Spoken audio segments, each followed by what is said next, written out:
This is Christopher Sernaque hosting episode 16 of season 5 of the Current Topics in Science podcast. This podcast will address breaking scientific news in light of the origins debate and host interviews with scientists. Today we'll be interviewing Ben Kissling, who will be talking about the relationship between religion and science. This podcast is available on the following platforms: iTunes, Stitcher, Google Podcasts, Spotify, and iHeartRadio. Video recordings of the podcast be uploaded to YouTube. Enjoy the podcast.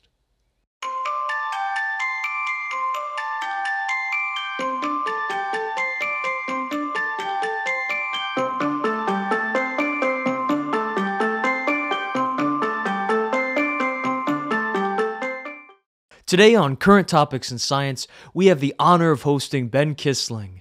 Ben obtained his Bachelor of Science degree in biochemistry from the University of Nebraska-Lincoln and is currently working on his Master of Arts degree in Science and Religion at Biola University. In his experience as a biochemist, Ben has worked in numerous laboratories, and he's also worked as a high school science teacher. He was at one point a youth pastor, and now his passion for Christ Jesus continues as he teaches origin science. He's done 2 YouTube series, one on creation, evolution, and intelligent design, and the other on William Lane Craig's views on Genesis. Ben is also the host of the podcast Macrophage Strategy, a podcast about immunizing the body of Christ against foreign pathogens. And now, without further ado, good morning, Ben. How was your day, and how are you doing? I'm doing great, Chris. How are you? I'm doing great, Ben. It's always a pleasure to have you on Current Topics in Science. Speaking of current topics in science, let's quickly look at this week's current topic. This is from an article in the Irish Times by William Revell called "The Notion of Endemic Conflict Between Science and Christianity is a Myth." Renville in the article goes on to state, "Many people think science and Christianity have always and inevitably been at loggerheads. But this impression grossly misinterprets the truth of the situation as described by Nicholas Spencer in his just-published book, Magisteria, The Entangled Histories of Science and Religion, and by social historian Rodney Stark in Bearing False Witness. In fact, one respectable hypothesis claims the reason modern science arose in Europe in the 15th through 17th centuries was because Europe was Christian. This hypothesis is based on the Christian concept of a rational, consistent God who created an orderly universe understandable by human reasoning and worthy of investigation. Of course, Muslim and Jewish concepts of God are similar. The hypothesis is logical and worthy of consideration, although it cannot be proved right or wrong. I'm unaware of any unsolved clashes between mainstream Christianity and science. Ben, what did you think of this current topic? Is there any evidence to suggest that modern science arose as a consequence of the Christian worldview? Yes, there is. And I actually recently started reading a famous book by an atheist named Tom Holland called Dominion, where he goes over some evidence about this, which we'll get into. But intuitively, the hypothesis makes sense because if we're talking about alternatives to Christianity, like paganism, Gnosticism, or Eastern mysticism type religions, if you go through a lot of those, so paganism often starts out with a creation myth that involves some kind of conflict between gods. And if you have gods that are fighting each other, that would tend to lead you to an assumption that nature is chaotic and disordered. So, for example, a story that Jordan Peterson likes to tell a lot about Marduk, right, who fought a dragon and then cut the dragon in half and created the world out of the 2 halves, right? That's actually one of the more orderly ones. Also, that's more closer to Christian history is Gnosticism, which was an early view that the Christians had to rebut and fight against, where Gnosticism said that the good God didn't create the world, the evil god called the demiurge created the world, and that meant that all physical things were evil. So it wasn't actually a conflict within the natural world. There was no conflict, right?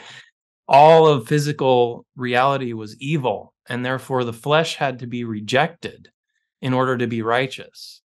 And so they rejected sex and all kinds of things about the flesh and physical reality as evil. And then you've got the Chinese yin and yang type thing, where there's a equality or a dualism. This is a dualistic system where you've got a constant tension between good and evil, right? And everything exists within this tension.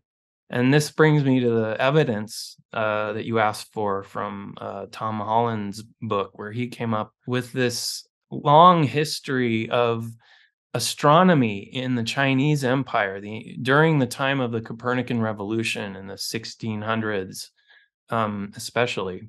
And he showed how there was this group of Jesuits, missionaries, who went to China expressly to, for missionary purposes, to convert China to Christianity. And one of the things they did was sort of like Daniel in Babylon. They became advisors to the imperial court.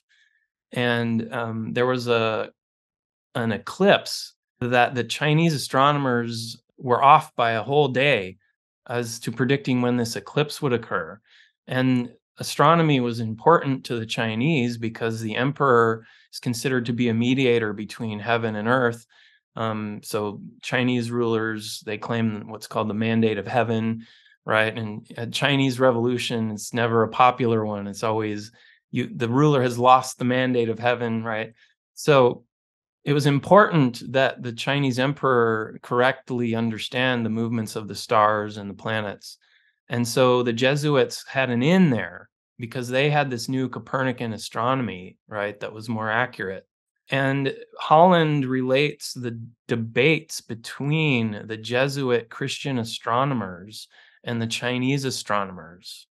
And the Chinese astronomers argued back against Copernican astronomy on the basis of Chinese Confucius philosophy, the yin and yang. They said this is incompatible with the yin and yang view of the world because this suggests that there's a single thing that is rationally ordering the whole universe around it, or through its one power. And this doesn't work with Chinese views of the world. So Holland also mentions, they argue that the purpose of astronomy is supposed to be divination, to understand what the gods are telling us about the future and everything else. And it's not really this physical thing. But the Christian version of creation is that there is one God, and he is all powerful, and he created the whole universe according to a rational, consistent order, a fixed order, referenced by Jeremiah. And that wasn't compatible with Chinese philosophy. And the really interesting thing about this episode, and it's probably why a historian like Holland chose it, is because the Jesuits themselves were trying to incorporate Confucian philosophy into their Christian evangelism in China. And they were explicitly doing it the same way that they had done with Aristotle and some of the ancient Greek philosophy in the Middle Ages, incorporating that into Christianity, what they could from it. And they were saying explicitly, like, we think there's some things about Confucian philosophy that can be used in concert with Christianity. There were some of them. There was one of them that Holland talks about, who took a Chinese name and became so respected within the Chinese royal court that he received a certain kind of burial honors when he died that only highly respected Chinese people received. And so it's this case where even the Christians themselves were trying to integrate Christianity with Confucian philosophy and were rejected by the Confucians. And because of the incompatibility here between the Christian worldview and these other worldviews. And the Copernican revolution took in the West, in Western Christendom, and it ended up not having as much of an effect in China. It didn't spawn what we call today the scientific revolution. And even though China has had a lot of interesting successes, like gunpowder and some other things, the compass, I think they invented, it didn't really take the way we understand science today in China. So that's some really good historical evidence that there are alternatives to Christianity that didn't jive so well with science as Christianity does. Thank you so much for addressing that current topic, Ben, on the relationship between Christianity and science. Speaking of which, currently you're enrolled in your master's degree in science and religion at Biola University. Now, your degree isn't called science and science, or religion and religion. So I believe it's safe to say that these two terms are referring to different things. So Ben, can you tell us, what have you learned from these studies? What exactly is the difference between religion and science? Well, that's a very good question. It's a deep one. I think what you're asking me is definitions of the words, sort of. So I would define religion as a theory of morality. Your religion, I think, is whatever it is that you hold that gives you grounds for your moral beliefs. So, for example, Christianity says God is our grounds of morality. We get our morality from God. He communicated it to us in His Word and with His Holy Spirit. But from God, that's where we get morality.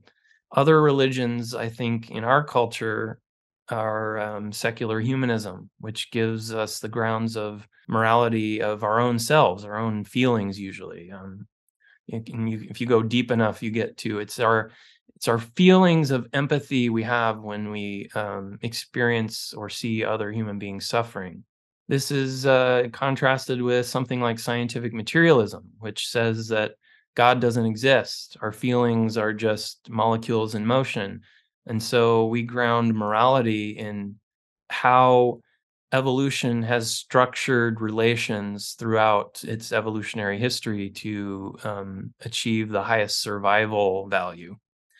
Okay, so and they go pretty deep with this too, into things like kin selection theory to explain altruism. Like, if you're just a bunch of selfish genes, why would you care about anyone who doesn't have your own genes? And so they say, well, it's because there's these larger groups that are sort of related, but they're not in the same family. They're kin, like ethnic groups. And the ones that are the most successful are the ones that behave altruistically towards each other within the group. But that doesn't explain why altruism seems to apply universally to all human beings. So there's group selectionists that come back and argue that it's not even related people, but people who are just in the same group. And so there's a big debate about that. But scientific materialism definitely is a view that has a different grounds for morality. They ground it in evolutionary history and stuff like that. So I think that's your religion. So that's a very wide definition of religion. All right. Most dictionary definitions will give you, they will say something about a traditional belief in deities and stuff like that. I think that's an outdated definition. I think we should think of religion as how people, a theory for how you ground your moral system. And as I've already indicated, that can overlap a bit with science. If you have a particular scientific view of the world, that you think can ground morality, there can be an overlap there. So moving on to science, I use the definition for science that it's the pursuit of truth about nature. This is also a wide definition of science because science is notoriously difficult to define precisely, but all three of the main words there have very specific meanings. So it's a pursuit, not an achievement. Okay, so that means that scientists are pursuing truth, but they can't claim to have achieved it. And this is a big theme of that I like to talk about because we've learned over centuries of experience that science changes all the time, and because of that, we can't be confident that our current theories won't change again. And so we don't claim anymore, and this is not just me, it's almost everyone, we don't claim anymore that science has achieved the truth about nature. We say it's a pursuit of truth about nature. And it has to be a pursuit of something, otherwise it has no goal, right? And so you have to pursue truth, but not claim to have achieved it. Otherwise, the pursuit of truth would be negated by the dogmatic claims of having discovered it already. So that's a little bit about truth too. There has to be a truth that you're aiming towards as a goal. Now, nature, about what is nature? I actually had one of my professors ask me what's my definition of nature, and I referred to the fixed order spoken of in Jeremiah chapter 31, where God says that there's a fixed order that the heavens and the earth obey. And so my definition of nature is anything that does not, at least under its own power, deviate from that fixed order that God instituted at creation. So that's what we're talking about when we're talking about nature. Now, this definition, the pursuit of truth about nature, does not exclude causes or origins of natural things. One of the things that could be true about nature is that it's caused by something outside of it. And so this definition of science is wide enough to include theories about how natural things could be caused by supernatural things, because that's still a truth about nature, right? And that's why it's a wide definition. So that's how I would define religion and science. The difference between them: moral truths are truths, and truths about nature are truths. So in that sense, they're all part of the same pursuit of truth. But again, if you're going to posit that morality comes from God, like Christians do, then God is supernatural, and so morality would not be something that is natural. So it would not be correctly under the study of nature. But if you're a scientific materialist, you would say that morality comes from natural processes, and so you would think they're the same thing. It's a complicated question, but I would definitely say that morality is grounded in God, and nature is also grounded in God, and those are two different things. And the main difference is going to be nature is that which is under a fixed order and cannot deviate from it, whereas so for example, I can't break the law of gravity. I can't levitate, but I can break moral laws, and everyone can break moral laws. And so if we're endowed with a supernatural component, like all humans are, we have a spiritual component, we can break moral laws. We can't break physical laws. Okay, so that's a real important difference. Ben, thank you for exploring the relationship between religion and science. For this question, we're going to continue with a quote from Dr. Jordan Peterson from his presentation with Jonathan Peugeot called, "Do Science and Religion Overlap?" Dr. Peterson said the following: "I was thinking, what is the precondition for being a scientist? And I thought, well, in some sense, there's deistic preconditions, because one of the things that characterizes scientists, and this includes people like Dawkins, who's a real scientist, is that the scientist presumes axiomatically that there's a transcendent realm outside of the domain of epistemological theory. So if you have a scientific theory and you're a real scientist, that your theory, which is really what you see when you look at the world, you know that your theory is insufficient in comparison to the reality that transcends it. And so then, as a scientist, what you try to do is you try to pit your theory up against the transcendent reality so that it fails, so that you find something about what you don't understand that's able to make itself manifest. Then you adjust the theory to get a better grip on the world, and you assume, while you're doing that there's an underlying logic to the transcendent object, and that analysis of that underlying object is both corrective and redemptive. And as far as I can tell, those are all essentially axiomatic religious claims, and that they're preconditions for any true empirical science. And so then, what that implies is that if we lose faith in the transcendent hierarchy, we might lose the entire scientific endeavor. Ben, what do you think of Dr. Peterson's quotation here? Is it really the case that to lose faith is to lose science? Why or why not? The short answer is yes, and I'll give a reason why in a second. But before that, I want to express a slight disagreement with what Peterson said. I don't think that we need a transcendent object to base scientific rational ordering of the world on. What we need is a transcendent mind that rationally orders the physical world. And the reason you don't need necessarily transcendent objects is because a transcendent object doesn't give you what you actually need, which is the second thing. That is some assurance that the transcendent mind is like our mind. And that gives us confidence to believe that we can understand the rational order that's been imposed on nature. There doesn't just have to be an assumption that gives us a reason to believe there's a rational order. We also need the second assumption that gives us a reason to believe we can know the rational order. And so what you need is a transcendent mind like ours, not a transcendent object. Okay, so that's a slight disagreement. But he is on the right track. I think Christianity gives us both of those things when it gives us God as the one creator and the fixed order in Jeremiah 31, and it's spoken about in creation. And it also gives us the Imago Dei doctrine in Genesis 1 that says human beings are made in the likeness of God.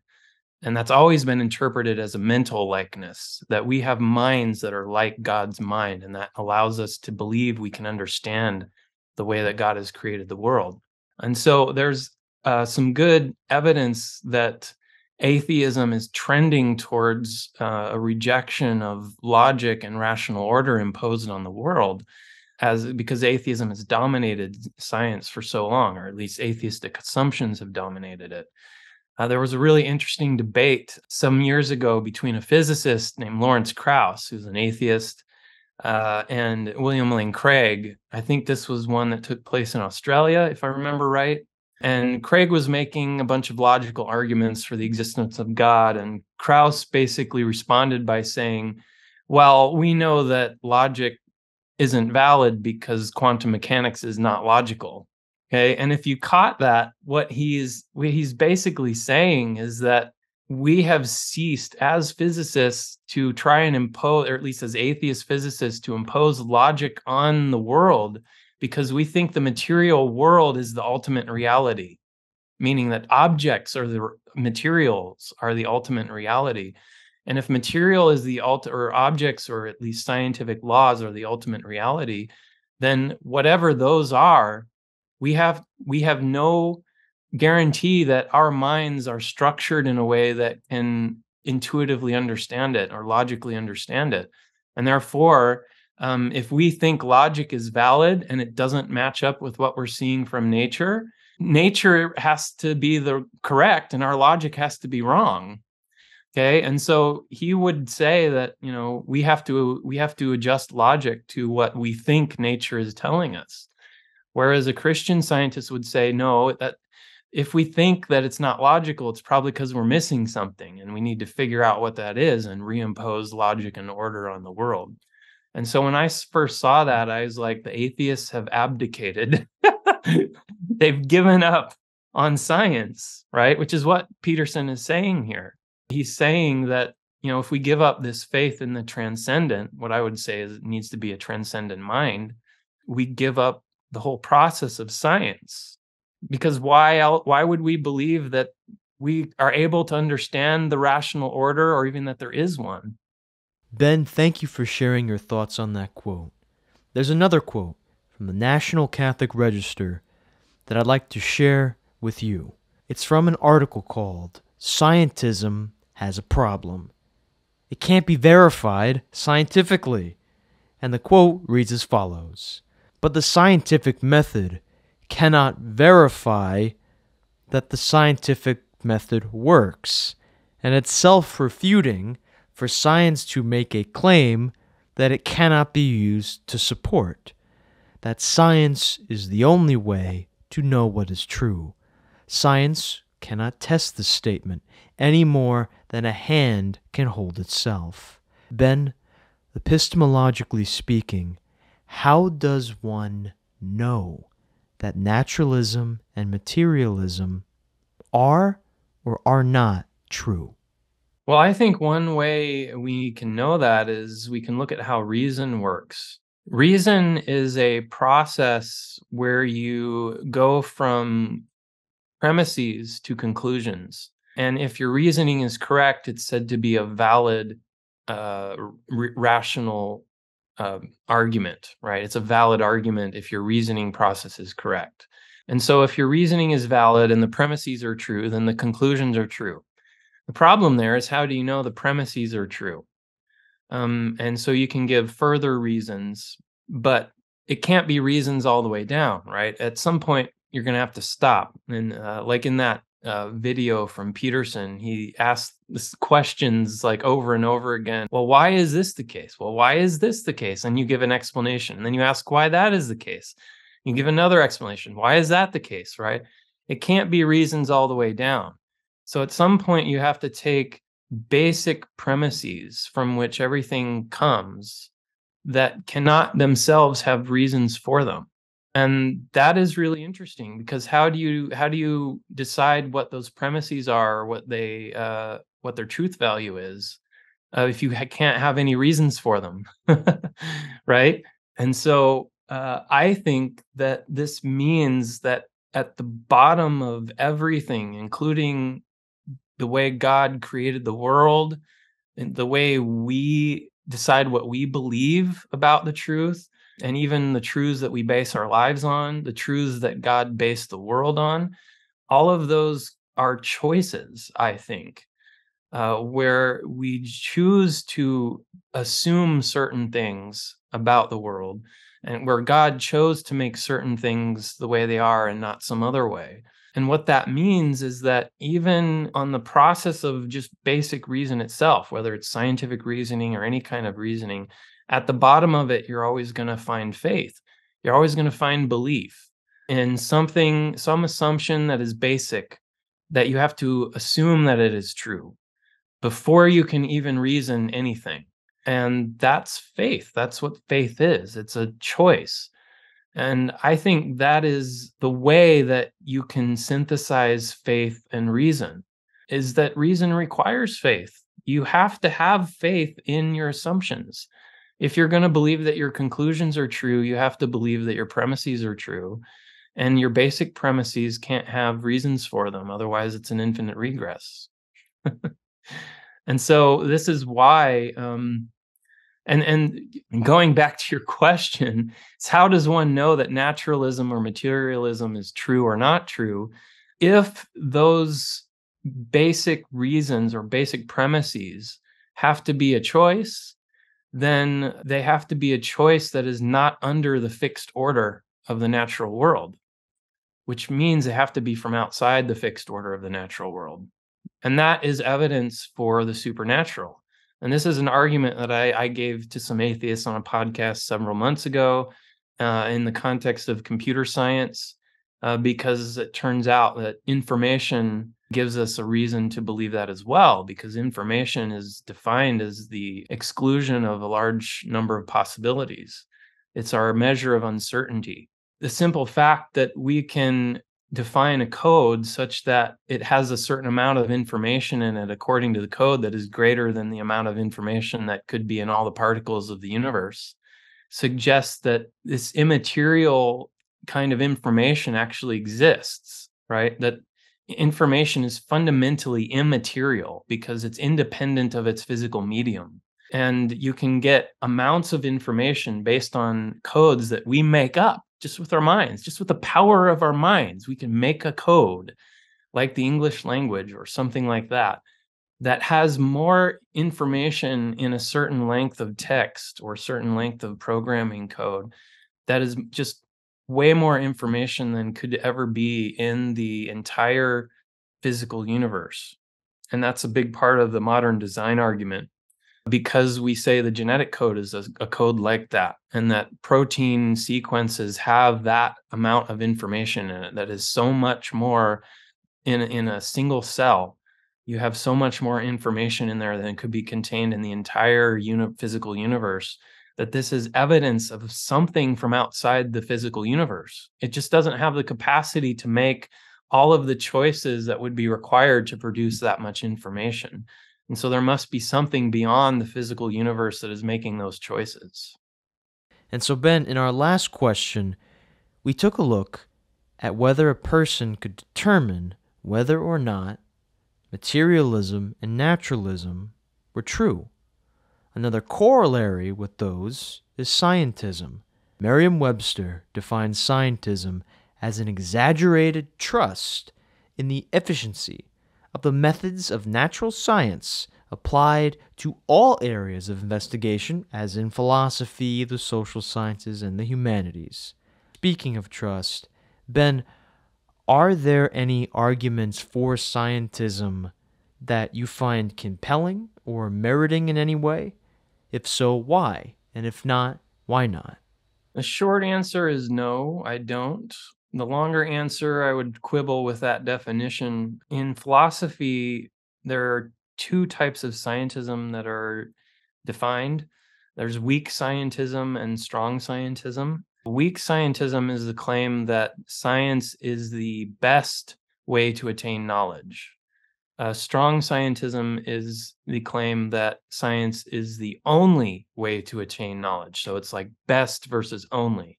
And that term in that definition, exaggerated trust, I don't know what that means. Like, what counts as exaggerated or not? Like, so these definitions are much simpler and easier to understand, that it's either the only way of attaining knowledge or the best way of attaining knowledge.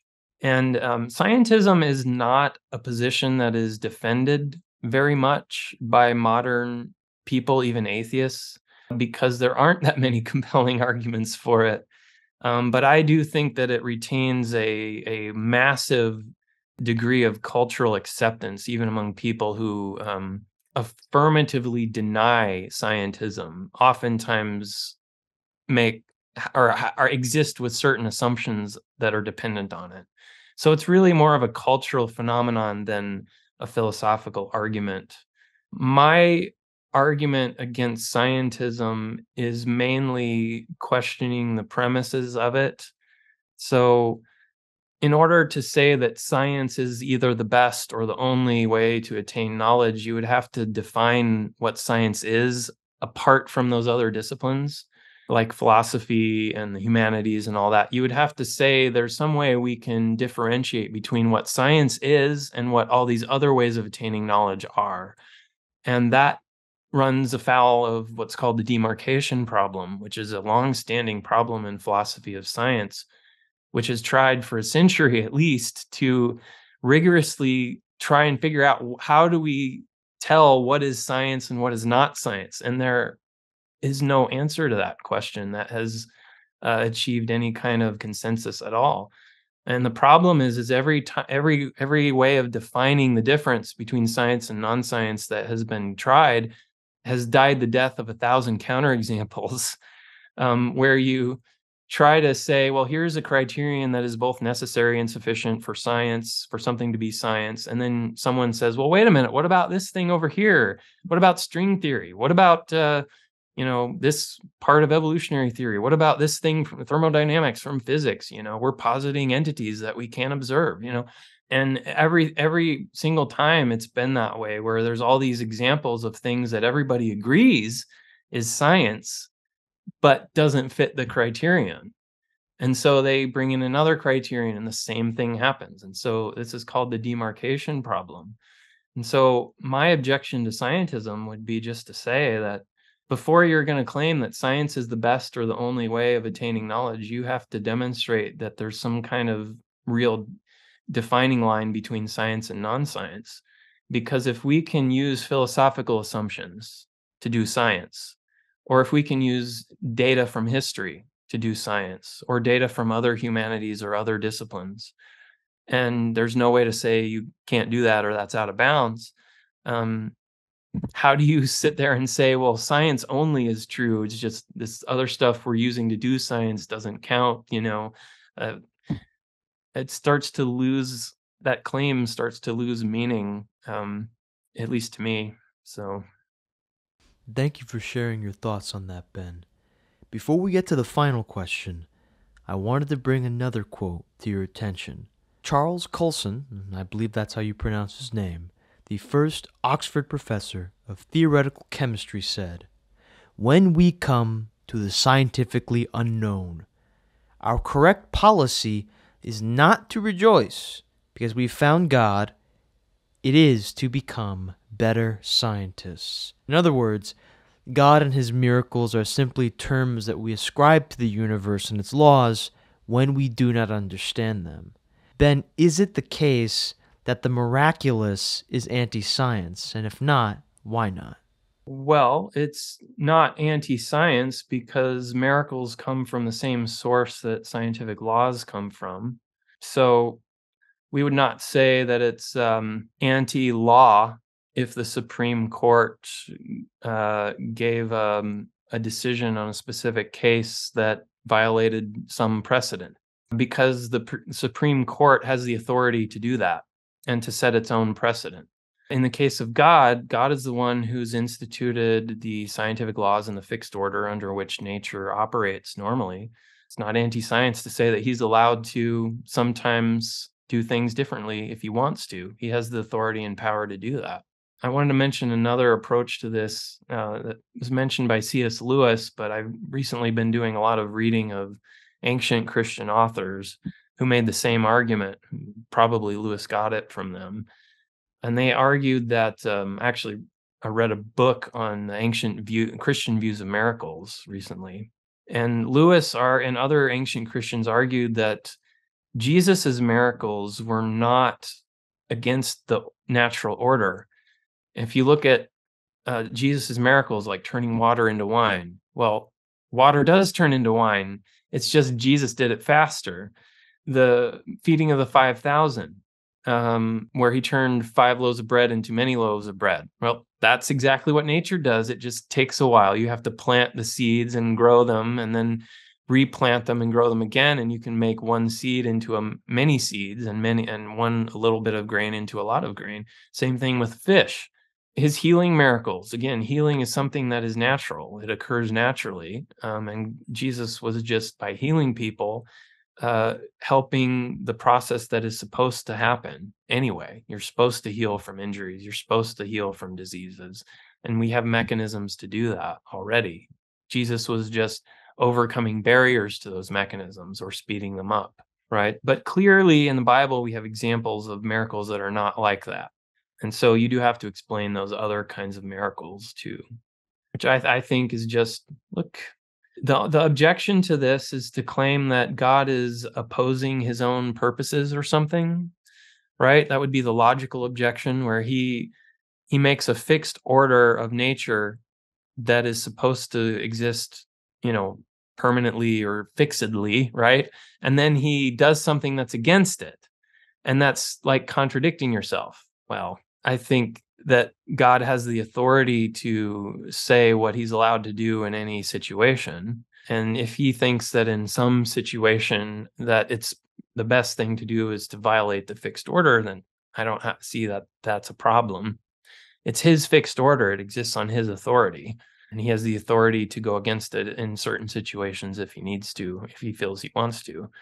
The fixed order is important for doing science, and it's important for being able to make rational decisions in our world. So I can't, if gravity didn't exist and just went all over the place, it was chaotic, right? I wouldn't know how to walk, right?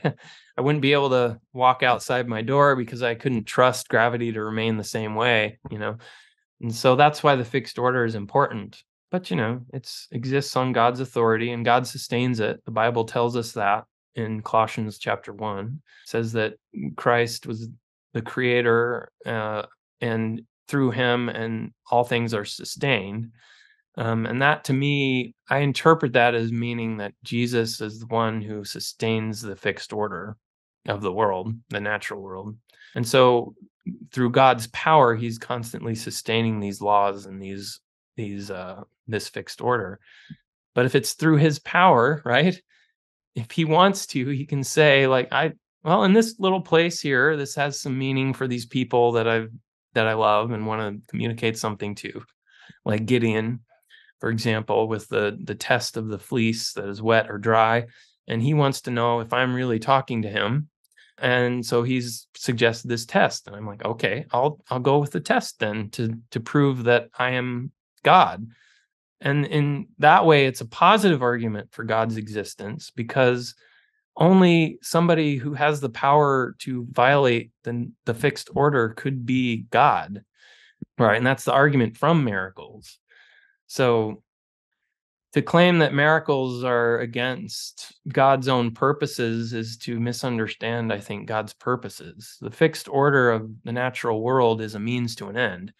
And the end is to have beings like us that God can love and who can love him back, and we can have a relationship with him. Ben, we have now come to our final question. I want to return to a quote from the NCR article that we mentioned earlier that described a conviction that tends to go along with scientism. The article says, "The twin to this conviction is that science will bring us salvation. The world is dying because of pollution, but scientists are going to come up with a way to scrub the atmosphere clean. We have eaten ourselves into disease and obesity, but medicine will create a drug to make us healthy and lean." Then is it possible that science will lead us to utopia? And if not, the Bible describes a heaven as a place that we can reach. How can we get there? Science cannot solve the real problem with human society, and that's sin. Science is a tool.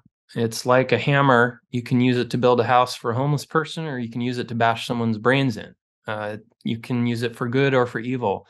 Science is like that too. It depends on the morality of the user, not so much the tool, right? We could become multiplanetary like Elon Musk wants, and we don't have all our eggs in one basket anymore. But we find out, guess what? On Mars, there's still humans and there's still sin. So the utopia is not going to exist unless and until we solve the problem of human sin. And that's exactly what God promises to do. He promises to make the world that he always intended to make, and to make us the way he always intended us to be. And that is sinless and righteous in the heaven that he promises those who believe. And part of the way that probably works is God is going to have to take a certain amount of control to make sure that there are no consequences of sin in that world. And that means he needs people who have affirmatively decided, I want to be in that world, because he doesn't want to force people to do something that they don't want to do. And so his message to us is, I have a utopia for you, but only I can provide it. And only if you, while you're alive and while you have the choice, decide that you want to be a part of it. So, and he has made the pathway to heaven through Jesus Christ. And so it's very simple. All you have to do is believe that Jesus Christ is Lord and God's Son, that he died on the cross for our sins and rose again on the third day, and we will join him in resurrection into the heavenly utopia. Not from science, but from God. Ben, thank you very much for your time. It was an absolute joy. And to our listeners, thank you very much for taking the time to learn with us on current topics in science, where scientific discoveries are examined in light of the origins issue. You can find Ben's biographical information, credentials, and written works in the description. You'll also find links to his podcast, Macrophage Strategy, his YouTube channel, and a link to the Christ Jesus Ministries merch store. Please share and subscribe to the Current Topics in Science podcast. It's available on iTunes, Stitcher, Google Podcasts, Spotify, and iHeartRadio. Thanks again for listening, and remember, the truth saves.